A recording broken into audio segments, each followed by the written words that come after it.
నమస్తే, నేను మీ మాధురి. ఈ రోజు మనతో పాటు ఉన్నారు సైకాలజిస్ట్ గంగాధర్ గారు. నమస్తే అండి. హలో, నమస్తే.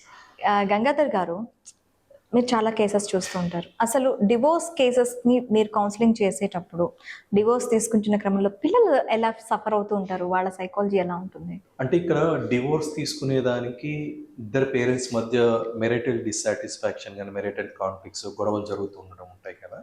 సో మనకు అప్పటి నుంచి అర్థమైపోతుంటుంది.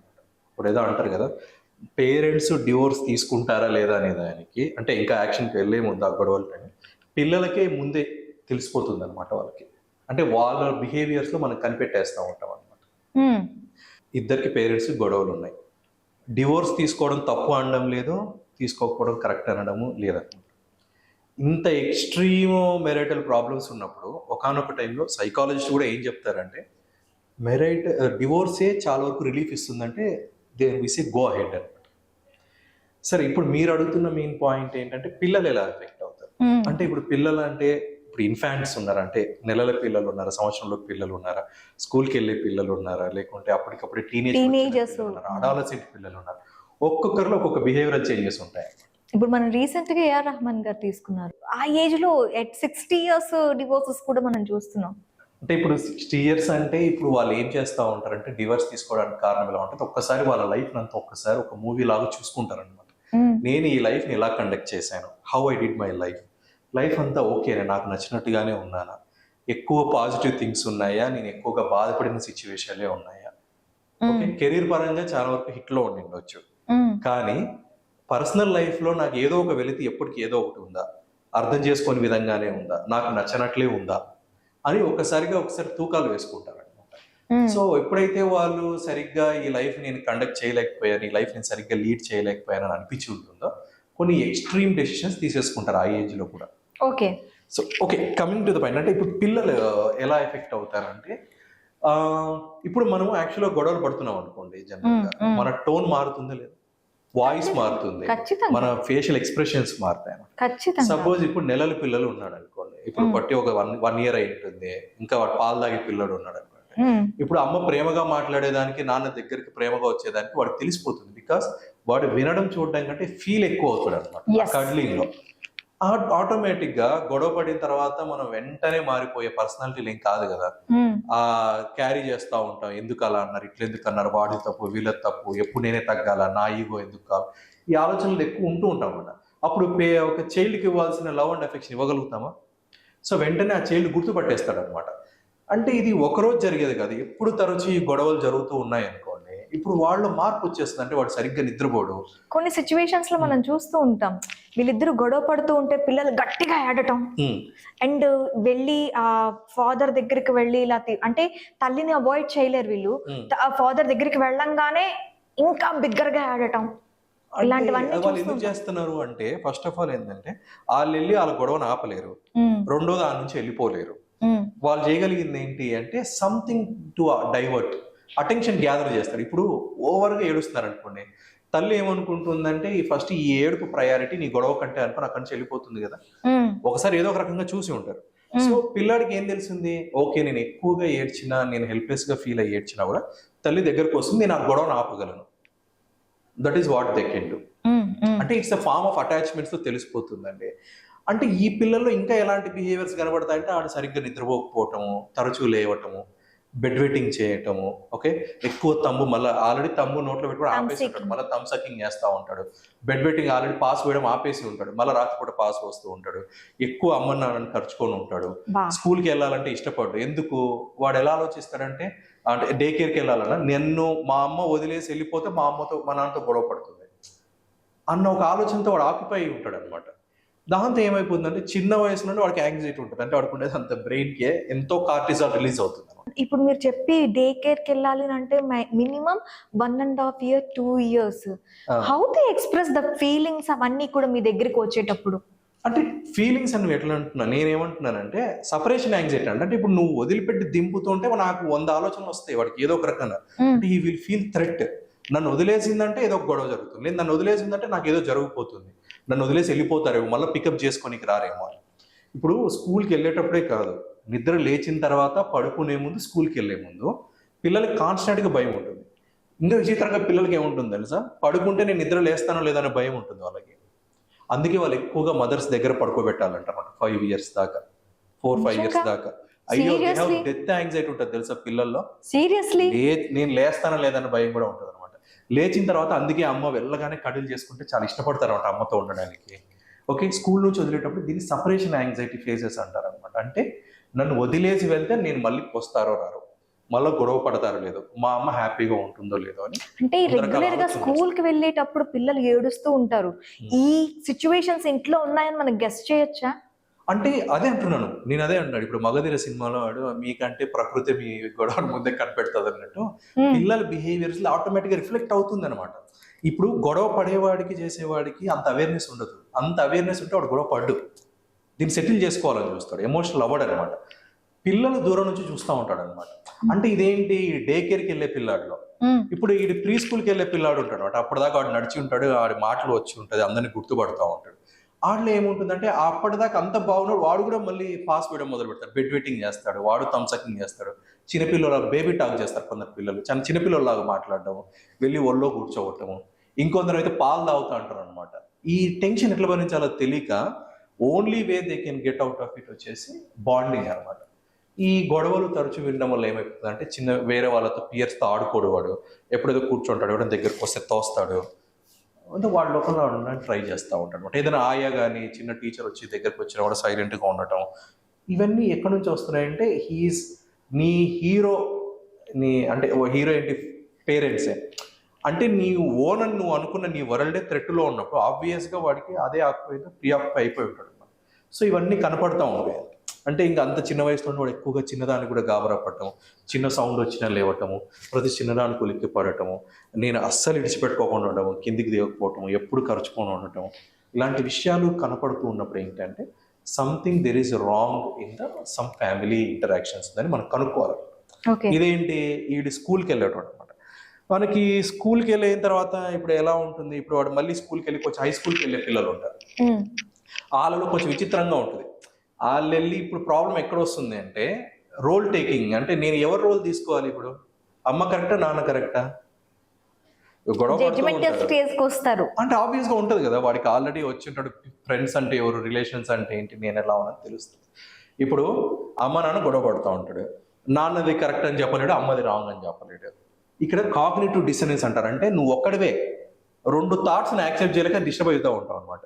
అంటే ఇప్పుడు నాన్న దగ్గరికి వెళ్ళి నాన్న సైడ్ తీసుకుంటే అమ్మ ఫెయిల్ అవుతుంది, అమ్మ కరెక్ట్ చెప్తే రేపు నాన్న సపోర్ట్ ఇవ్వడు. ఇవన్నీ చేయలేక ఏం చేయాలో తెలియక ఏమైపోతుంది అంటే వాళ్ళు సతమతం అవుతుంటారు. First thing you see in the decline in the grades. వాళ్ళ అకాడమిక్ పర్ఫార్మెన్స్ చదవటం ముందు మాదిరి చదవట్లేదు. ఈ మధ్యన సడన్గా ఏంటి, ముందు బాగుండేవాడు ప్రతిదానికి ఇప్పుడు టెన్షన్ పడుతున్నాడు, అసలు ఒక అడుగు ముందుకు వేయలేకపోతున్నాడు, కాన్ఫిడెన్స్ పోయిందని గమనిస్తారు పేరెంట్స్. ఫస్ట్ డివోర్స్ తీసుకుంటున్నారు లేదా డివోర్స్ అయినాక పిల్లల్లో చూసే ఫస్ట్ క్వాలిటీ ఏంటంటే కాన్ఫిడెన్స్ తగ్గడం, వాడి మీద వాడికి నమ్మకం ఉండదు. ఎందుకు, ముందు చెప్పుకోనికి అట్లీస్ట్ నాన్న ఉండేవాడు, కాన్ఫిడెంట్ సుపీరియర్ ఫిగర్ అంటారు అనమాట సైకాలజీలో. ఆడ చెప్పుకోనికి నాన్న ఉండడు, చెప్పడానికి అమ్మ ఉండదు. అమ్మ వచ్చి చెప్దామంటే నాన్న విషయాలు అమ్మ చెప్పలేవు, ఆ విషయాలు గుర్తు చేయొద్దు అంటుంది, డిస్టర్బ్ అవుతుంది, ఎప్పుడు అదే థాట్లో ఉంటుంది. ఆబ్వియస్గా డివోర్స్ తీసుకున్నాక ఫినాన్షియల్ బర్డన్స్ పెరుగుతాయి లేదా కేర్ గివింగ్ బర్డన్స్ పెరుగుతాయి. ఇవన్నీ వాళ్ళు అర్థం చేసుకోలేరు అనమాట. ఇక్కడ ఈ స్కూల్ పిల్లల్లో జరిగే విచిత్రం ఏంటంటే భలే ఉంటుంది, ఎవరు రోల్ తీసుకోవాలో తెలియదు. ఇంకా ఏం చేస్తారు తెలుసా, వాళ్ళే మదర్స్ లాగా మారుతారు అనమాట. వాళ్ళకి అర్థం కాదు, ఇప్పుడు సొల్యూషన్ తెలియదు, పెద్దోళ్ళ విషయాలు ఏంటో తెలియదు. అప్పుడే బాగా గమనించాలంటే వాళ్ళు చిన్నపిల్లలను కేర్ చేయటము, ఎక్కువగా మదర్ లాగా మారిపోవటము, ఓవర్ కేరింగ్ చేయటము, అట్లా స్టార్ట్ చేస్తామంట. అవి కొంచెం డిఫరెంట్గా ఉంటాయి అనమాట పర్సనాలిటీ థింగ్స్. అంటే ఇప్పుడు మళ్ళీ ఇంటర్ చదివే టీనేజ్ పిల్లలు ఉన్నారంటే వాళ్ళకల్లా తెలుస్తుంది ఇదంతా ఎప్పుడు చూస్తూ ఉండే పంచాయతీ వీళ్ళదా అనుకుంటారు. వాళ్ళు అనుకుని ఏమంటే ఏదో ఒకటి తెంచుకోండి అంటారు. అంటే ఇక్కడ ఏమైపోతుంది అంటే డివోర్స్ తీసుకున్నాక ఇద్దరు పేరెంట్స్ కార్డియల్ రిలేషన్షిప్స్ మెయింటైన్ చేస్తే పర్వాలా, సో వాళ్ళు పాజిటివ్గానే అబ్జర్వ్ చేసుకుని యాక్సెప్ట్ చేసుకొని they have their own living. Problem ఏంటంటే కన్సిస్టెంట్ నాగింగ్ అగైన్. డివోర్స్ తీసుకున్నా కూడా ఇప్పుడు మీ అమ్మ ఏం చేస్తుంది, మీ నాన్న ఏం చేస్తుంది తెలుసుకోవటం, తరచు గొడవ పెడుతూ ఉంటే ఏమవుతుందంటే ఫస్ట్ దెబ్బ పడేది ఏంటంటే కాన్ఫిడెన్స్ కోల్పోతారు. రెండవది ఏంటంటే బాగా గుర్తుపెట్టుకోండి, ఇప్పుడు మీరు మీ హస్బెండ్తో ఎలా ఉండాలో ఎలా నేర్చుకుంటారంటే మీ అమ్మ మీ హస్బెండ్తో ఎలా ఉంటుంది నేర్చుకుంటారు కదా. ఇంకా మిగతా ముగ్గురు చూస్తారనమాట. వీళ్ళు ఏం చేస్తారంటే ఫ్యూచర్లో ఎవరిని పెద్దగా ట్రస్ట్ చేయరు అనమాట. ఇంకా విచిత్రంగా ఏంటంటే ట్రస్ట్ చేయరు, కొంచెం ప్రేమ చూపించినా కూడా పడిపోతారు. ఐదర్ ద వే ఉంటుంది. ఇప్పుడు లేచిపోవటాలు, ఇలోపింగ్ నేచర్ ఎక్కువగా ఏ ఫ్యామిలీస్లో ఉంటుంది తెలుసా? హై మెరైటల్ డిస్కార్డ్ కానీ హై పేరెంటల్ రిలేషన్షిప్ ఇష్యూస్ ఉంటాయి కదా, అలాంటి ఇళ్లలోనే తొందరగా ప్రేమలో పడిపోవటం. ఏదో ఆటో వాడుతారు, మెకానిక్ వాడుతారు, వెళ్తారని అది వింటూ ఉంటాను చూసారా. వాళ్ళు చూపించే చిన్న ప్రేమకు కూడా వీళ్ళు కరిగిపోవటము. ఎందుకు అంటే నీకు అందాల్సినంత ప్రేమ నీకు ఇంట్లో అందలేరు, అందుకే నువ్వు బయట వెతుకుతున్నావు. అందుకే లేచిపోవటాలు ఇవన్నీ ఎక్కువ చేస్తూ ఉంటారు, లేదా ఓవర్ కేరింగ్గా మారిపోతూ ఉంటారు అనమాట. ఇంకోటి ఏంటంటే తలకు మించిన భారాలు ఎక్కువ వేసుకుంటూ ఉంటారు. అంటే ఆడు చదివిందే ఇంటారు, ట్యూషన్లు చెప్పటాలు, నేనే మా ఇంట్లో ఉన్న ఫైనాన్షియల్ డిఫికల్టీస్కి డివోర్స్ అని వాళ్ళకి తెలియదు, నేనే కారణమేమో, నన్ను చదివించడానికి మా అమ్మ ఇంత కష్టపడుతుందేమో అనుకోవటం. ఓకే, ఇవన్నీ ఏంటంటే ఓవర్గా తలకు మించిన పనులు ఎక్కువ వేసుకోవటం, చాలా బిహేవియర్స్ కనబడతాయి. అంటే ఒక రకంగా చెప్పాలి అంటే మన పెద్దలు ఊరికే అనలేదు. అంటే ఇప్పుడు జడ్జిలు, లాయర్లు కూడా డివోర్స్ ఇచ్చే ముందు కావాలంటే తీసుకొని చెప్పరు. పిల్లలు ఉన్నారంటే చాలా వరకు ఆలోచించని అంటారు. ఆలోచించండి అంటే వాళ్ళు బాగుంటారో బాగుంటారని కాదు, ఇట్ విల్ టియర్, అంటే ఒక పేపర్ని ఎట్ట చింపుతామో వాళ్ళ యొక్క లైఫ్ని, పర్సనాలిటీని చింపినట్లు అవుతుంది అనమాట. అంటే అంత ఇదే జరుగుతుంది నేను అట్లా. డివోర్స్ తీసుకొని హ్యాపీగా ఉన్న ఫ్యామిలీస్ కూడా ఉన్నారు. షాకింగ్ మ్యాటర్స్ చెప్తున్నారండి. అంటే అదే అంటున్నాను. నేను అంటున్నది ఏంటంటే పాజిటివ్గా జరిగి కార్డియల్గా ఉండి మాట్లాడుకుంటూ అమ్మ రోల్ అమ్మ ప్లే చేస్తూ, నాన్న విడిపోయి ఉన్నా కూడా నాన్న రోల్ నాన్న ప్లే చేస్తూ, అప్పుడప్పుడు చిన్న డిస్టర్బెన్సెస్ ఉన్నా పర్వాలా. కాకపోతే ఏంటంటే వాళ్ళు ఒకటో రెండు యాక్సెప్ట్ చేస్తారు. విచిత్రం ఏంటంటే వాళ్ళు కూడా వాళ్ళ ఫ్యూచర్ పార్ట్నర్స్ అంత ట్రస్ట్ బిల్డ్ చేసుకోరు. ఫర్ సపోజ్ ఎక్కువ ఎంపతి ఉన్న అమ్మాయి దొరికింది అనుకోండి అలాంటి వాడికి, లేదా అలాంటి అమ్మాయికి ఎక్కువగా ఎంపతి అంటే బాగా ప్రేమించే అబ్బాయి దొరికాడు అనుకోండి, they will gel like anything. ఒకవేళ అటు ఇటు కొంచెం డిస్టర్బెడ్ మెరైటల్ రిలేషన్షిప్ ఉంటే వాళ్ళు కూడా సేమ్ ప్యాటర్న్స్ రిపీట్ అవుతాయి. దీని ఇంటర్ జనరేషనల్ ప్యాటర్న్స్ అంటారు. ఫ్రాంక్ అంటే బిఫోర్ వైండింగ్ నేను చెప్పదలుచుకున్నది ఏంటి అంటే, తీసుకునేటప్పుడు మన సంతోషం కోసం, మన రిలీఫ్ కోసం మనం తీసుకోవచ్చు. అది ఒక సొల్యూషన్ ఇస్తే పర్ల.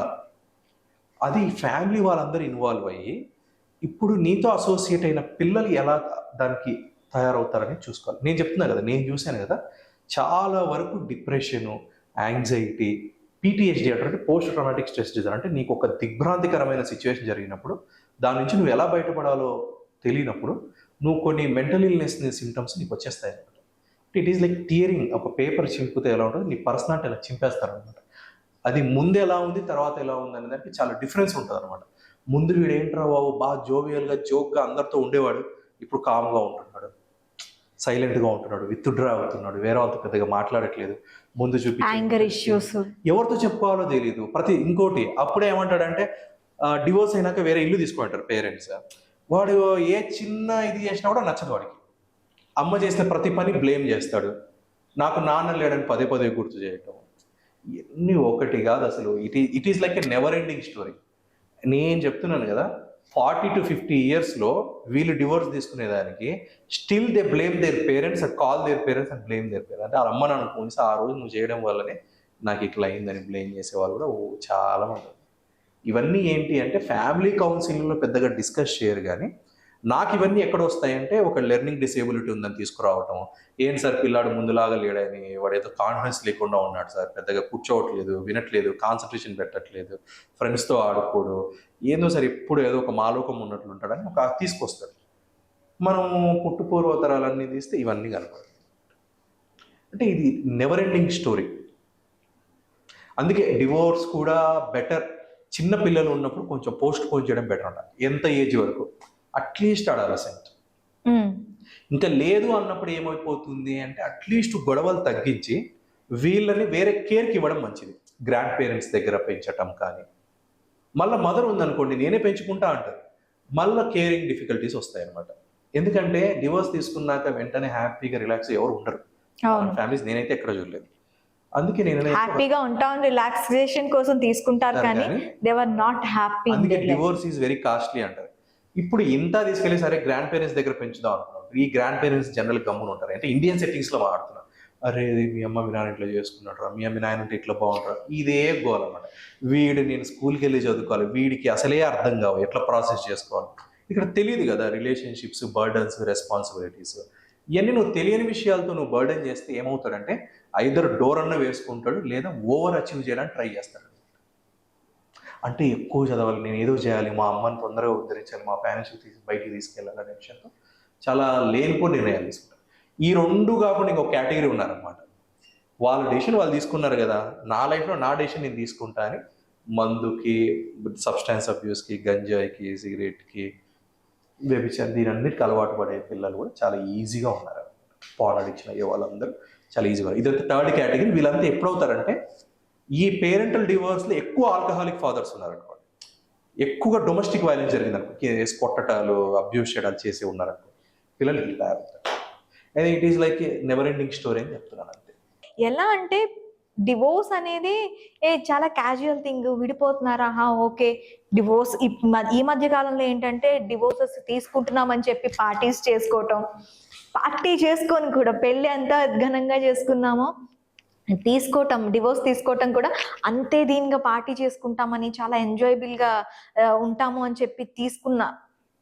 కానీ వాళ్ళ పిల్లల గురించి మాత్రం అంటే అది హై ప్రొఫైల్ సొసైటీస్లో కుదురుతుందండి. ఇప్పుడు హై ప్రొఫైల్ సొసైటీస్లో ఏముంటుంది, నీకు తిండి, బట్ట, గూడు ఇవన్నీ అన్నీ అందుతాయి. నీకు దొరకంది ఏంది, ప్రేమ ఒకటే. వాడికి ఏముంది, డబ్బులు ఉన్నాయి, ప్రేమను వేరే రకంగా పొందుతాడు. ఏముంది దాంట్లో, ఒక వస్తువు మీదనో, సిగరెట్టో, ఆల్కహాలో, లేకుంటే ఒక గర్ల్ ఫ్రెండో, మల్టిపుల్ రిలేషన్ ఎన్నో పొందుతాడు. అదేం ప్రాబ్లం. నువ్వు మాట్లాడాల్సిందంతా middle class and lower middle class ఫ్యామిలీస్లో డివోర్స్ చాలా డివాస్టింగ్గా ఉంటాయి. హై ప్రొఫైల్ సొసైటీస్లో జరిగే డివోర్సెస్లో ఎక్కువగా ఏముంటుందిరా అంటే వాళ్ళు ఫ్యూచర్ పార్ట్నర్స్ సరిగ్గా చూసుకోలేరు అనమాట. మోస్ట్ ఆఫ్ ద టైం వాళ్ళు ఏమనుకుంటారంటే మా పేరెంట్స్ చేసింది రైట్ కాబట్టి నేను చేసేది కూడా రైటే అనేసి, ఏదైనా చిన్న ప్రాబ్లం వచ్చింది అనుకోండి దాన్ని సాల్వ్ చేసుకోవాలని చూసుకోరు అనమాట. వెంటనే they will get back to divorce is the easy solution అని అనుకుంటారు. Because it is accepted with my parents, so it will be accepted with you. అంతే. ఓకే థ్యాంక్ యూ గంగాధర్ గారు, Thank you so thank you very much. Much.